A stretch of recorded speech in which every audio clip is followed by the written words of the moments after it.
Clarice Lispector. De onde vem esse Lispector?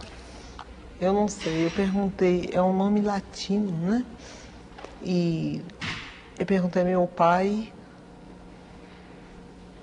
desde quando havia Lispector na Ucrânia. Ele disse que de gerações e gerações anteriores. Eu suponho que o nome foi rolando, perdendo algumas sílabas e se transformando nessa coisa que parece uma coisa lis no peito, em latim, flor de lis. Quer dizer, é um nome que quando quando eu escrevi meu primeiro livro, Sérgio Millier, eu era então completamente desconhecida, é claro. Sérgio Millier diz assim: essa escritora de nome desagradável, certamente um pseudônimo. E não era meu nome mesmo. Você chegou a conhecer o Sérgio Millier pessoalmente? Nunca. Porque eu publiquei meu livro e fui embora do Brasil para viajar, porque eu me casei com um diplomata brasileiro. De modo que eu não conheci as pessoas que escreveram sobre mim, eu não conheci. Clarice, seu pai fazia o que profissionalmente? Representação de firmas, coisas assim. Quando ele, na verdade, dava era para coisas de espírito. Há alguém na família Lispector que chegou a escrever alguma coisa? Bom, eu soube ultimamente, para minha enorme surpresa, que minha mãe escrevia. Não publicava, mas escrevia. Eu tenho uma irmã, Elisa Lispector, que escreve romances. E tenho uma irmã chamada Tânia Kaufmann, que escreve livros técnicos. Você chegou a ler as coisas que sua mãe escreveu? Não, eu só soube há poucos meses. Mas não teve condições de ler? Não, eu soube a informação de uma tia. Ele sabe que sua mãe fazia um diário e escrevia poesias, eu fiquei bobo. Em diversas entrevistas que você tem concedido, surge quase que necessariamente a pergunta de como você começou, quando. Isso é mais do que conhecido, você começou aos 7 anos de idade. Antes dos 7 anos eu já fabulava, já inventava história. Por exemplo, inventei uma história que não acabava nunca. É muito complicado para explicar essa história, como era. Mas quando eu comecei a ler e escrever, comecei a escrever também. Pequenas histórias. Quando a jovem, praticamente adolescente Clarice Lispector descobre que realmente é a literatura, aquele campo de criação humana que mais a atrai, a jovem Clarice tem algum objetivo específico ou apenas escrever sem determinar um tipo de público? Apenas escrever. Você poderia nos dar uma ideia do que era a produção da adolescente Clarice Lispector? Caótica, intensa, inteiramente fora da realidade da vida. Desse período, você se lembra do nome de alguma produção? Bom, eu escrevi várias coisas antes de publicar meu primeiro livro. Eu já escrevia para revistas, contos, jornais. Eu ia com a timidez enorme, mas uma timidez de ousada. Eu sou tímida e ousada ao mesmo tempo. Eu chegava lá na revista e dizia: eu tenho um conto, o senhor quer publicar? Aí eu me lembro que uma vez foi o Raimundo Magalhães Júnior, que olhou, leu um pedaço, olhou para mim e disse: você copiou isso de quem? Eu disse: de ninguém, é meu. Ele disse: você traduziu? Eu disse: não. Ele disse: então eu vou publicar. Era assim, era nessa base.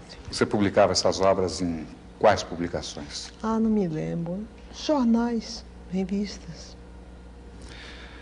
Clarice, a partir de qual momento você efetivamente decide assumir a carreira de escritora?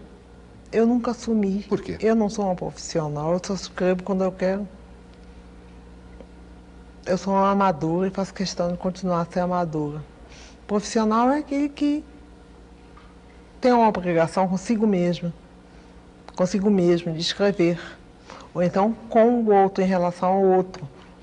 Agora, eu faço questão de não ser um profissional, para manter minha liberdade. A sua produção ocorre com frequência? Ou você tem períodos de produzir intensamente? Tem período de produzir intensamente, tem períodos hiatos, em que a vida fica intolerável. Esses hiatos são longos ou não? Dependem, pode ser longos, e eu vegeto nesse período. Ou então eu, para me salvar, me lanço logo uma outra coisa, como por exemplo, acabei a novela, estou meio oca, então estou fazendo a história para criança. Como é que você explica a Clarice Lispector voltada para a literatura infantil? Eu não sei, começou com meu filho, quando ele tinha 6 anos de idade, 6 não, 5, me ordenando para que eu escrevesse uma história para ele. Eu escrevi. Depois guardei e nunca mais liguei. Até que me pediram um livro infantil e eu disse que eu não tinha, inteiramente esquecida daquilo. Era tão pouco literatura para mim, eu não queria usar isso para publicar nada, era para o meu filho. Mas aí lembrei, bom, tenho sim. Então foi publicado. Eu tenho 3 livros de literatura infantil e estou fazendo o 4º agora. É mais difícil você se comunicar com o adulto ou com a criança? Quando eu me comunico com criança, é fácil, porque eu sou muito maternal.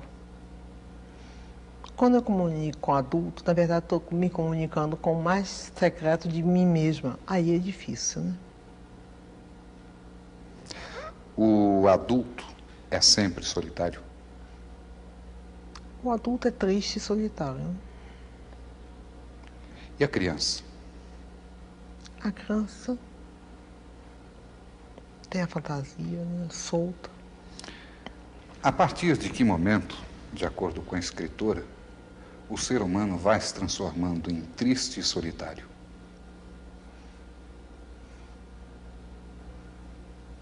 Isso é segredo.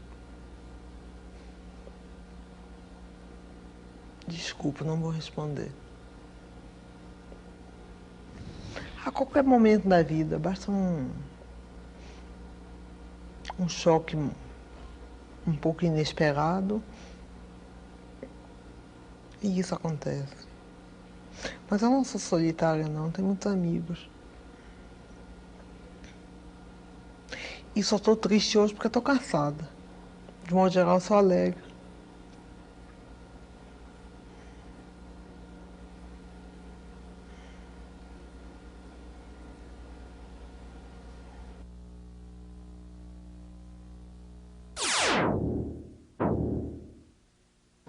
Rilke, em seu Cartas a um Jovem Poeta, respondendo a uma das missivas, perguntava ao jovem que pretendia se tornar escritor: se você não pudesse mais escrever, você morreria? A mesma pergunta eu transfiro a você. Eu acho que enquanto não escrevo, eu estou morta. Esse período é muito duro, o período entre um trabalho e outro. E ao mesmo tempo é necessário para haver uma espécie de esvaziamento da cabeça, para poder nascer alguma outra coisa. Se nascer, é tudo tão incerto. Clarice, como é que você escreve seus trabalhos? Existe algum horário específico? Em geral é de manhã cedo, né? São as minhas horas preferidas, são as da manhã. Você acorda a que horas? 4h30, 5h já acordo. Fico fumando, tomando café, sozinha, sem nenhuma interferência. Quando eu estou escrevendo alguma coisa, eu anoto a qualquer hora do dia ou da noite, coisas que me vêm. O que se chama inspiração, né? Agora, quando eu estou no ato de concatenar as inspirações, aí eu sou obrigada a trabalhar diariamente. Você se considera uma escritora popular? Não. Por qual razão? Bom, me chamam até de hermética, como é que posso ser popular sendo hermética? E como você vê essa observação que nós colocamos entre aspas, hermética? Eu me compreendo. De modo que eu não sou hermética para mim. Bom, tem um conto meu que eu não compreendo muito bem. Que conto? O ovo e a galinha. Entre os seus diversos trabalhos, sempre existe, isso é natural, um filho predileto. Qual é aquele que você vê com maior carinho até hoje?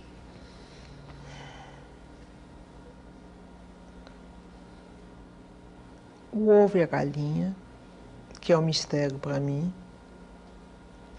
Uma coisa que eu escrevi sobre um bandido, sobre um criminoso chamado Mineirinho, que morreu com 13 balas, quando uma só bastava, e que era devoto de São Jorge e tinha uma namorada, e que me deu uma revolta enorme. Eu escrevi isso. Sobre esse seu trabalho em torno de Mineirinho, qual o enfoque que você deu?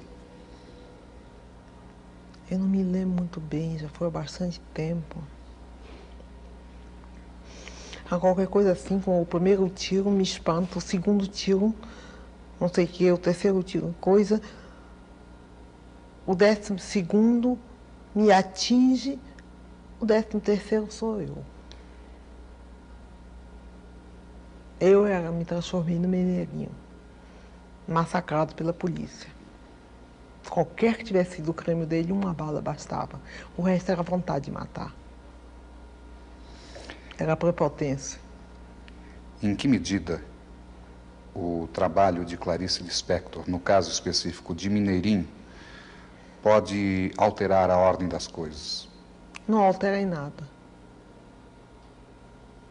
Não altera em nada.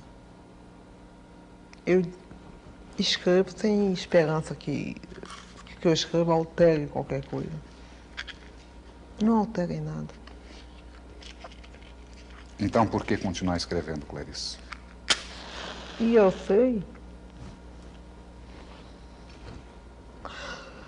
Porque, no fundo, a gente não está querendo alterar as coisas, a gente está querendo desabrochar de um modo ou de outro, né? No seu entender, qual é o papel do escritor brasileiro hoje em dia? O de falar o menos possível.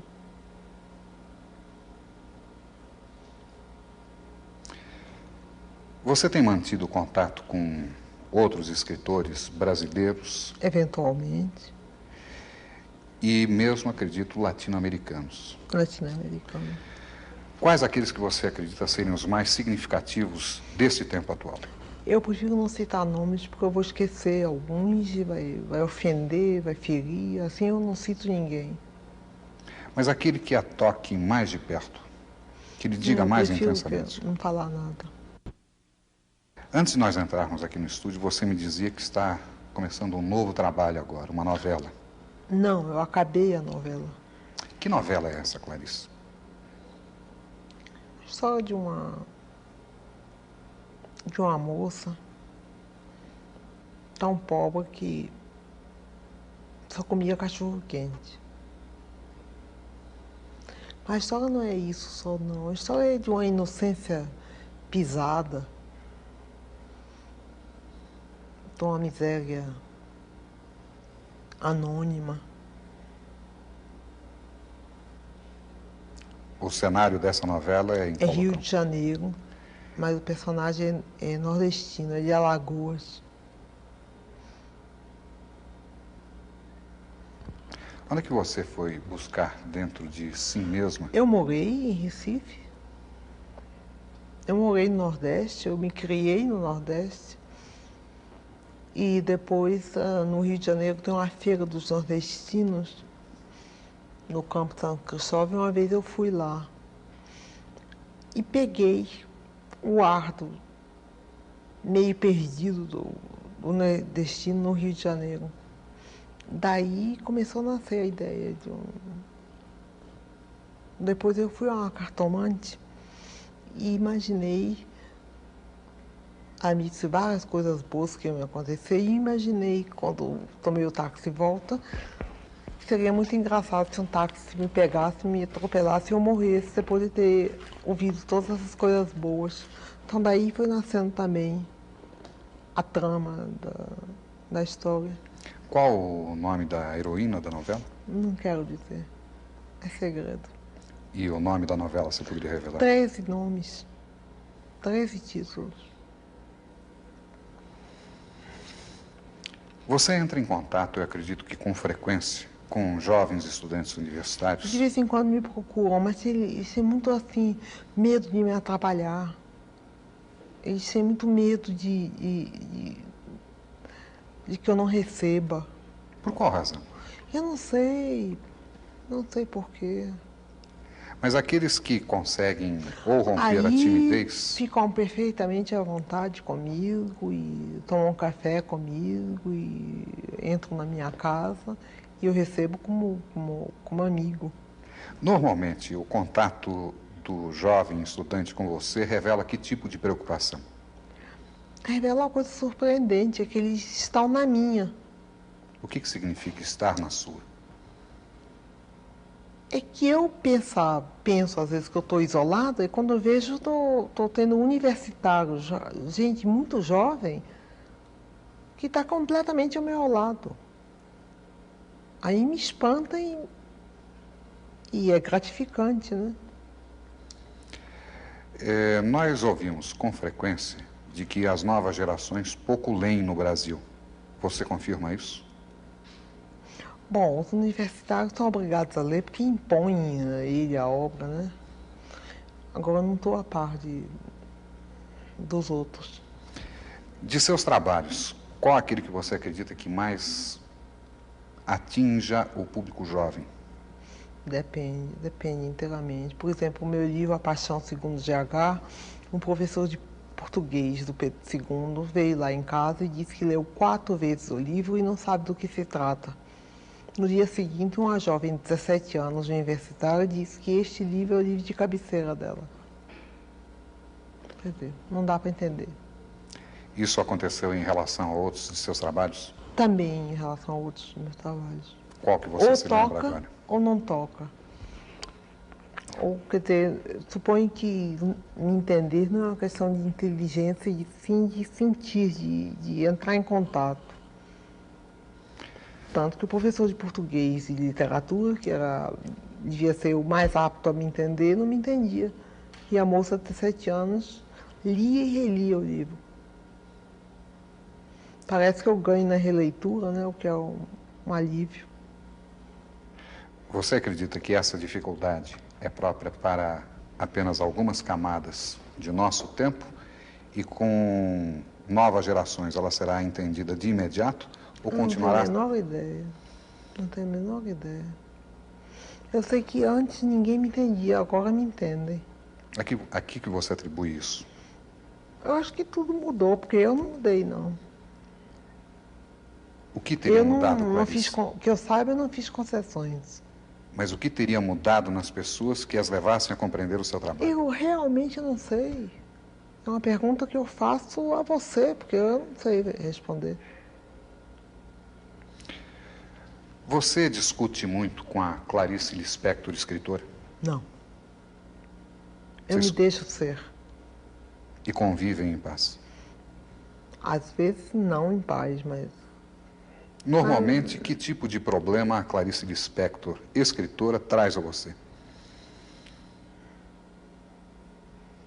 Às vezes o fato de me considerarem escritora me isola. Por qual razão? Me põe um rótulo. E você acredita que as pessoas olhem para você através desse rótulo? Às vezes através desse rótulo.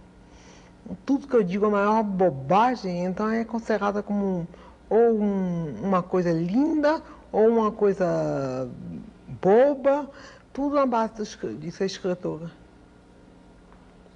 É por isso que eu não ligo muito essa coisa de ser escritora, de dar entrevista e tudo. É porque eu não sou isso. Se essa é a tendência do público, qual você acredita que deva ser o perfil médio de seu leitor? Sabe que eu não sei? Você não tem ideia? Não. Você acredita que uma pessoa vá a uma livraria especificamente comprar um livro de Clarice Lispector? Parece que isso que acontece. Eu sei porque às vezes me telefonam e me perguntam em que livraria encontra meu livro. Então eu sei que tem pessoas que vão procurar exatamente meu livro. É que no fundo eu escrevo muito simples, sabe? E será que as coisas simples hoje são recebidas de maneira complicada? Talvez, mas eu escrevo simples. Eu não enfeito. Na sua formação como escritora, quais aqueles escritores que você sente que realmente influenciaram, que marcaram? Eu não sei realmente, porque eu misturei tudo. Eu lia livro, romance para mocinha, livro cor-de-rosa, Folhetim. misturada com Dostoiévski. Eu escolhia os livros pelos títulos. E não pelos autores que eu não tinha conhecimento nenhum. Misturei tudo. Fui ler aos 13 anos Hermann Hesse, tomei um choque. O Lobo na Estepe. Ou da Estepe, não sei. Aí comecei a escrever um conto que não acabava nunca mais. Terminei rasgando e jogando fora.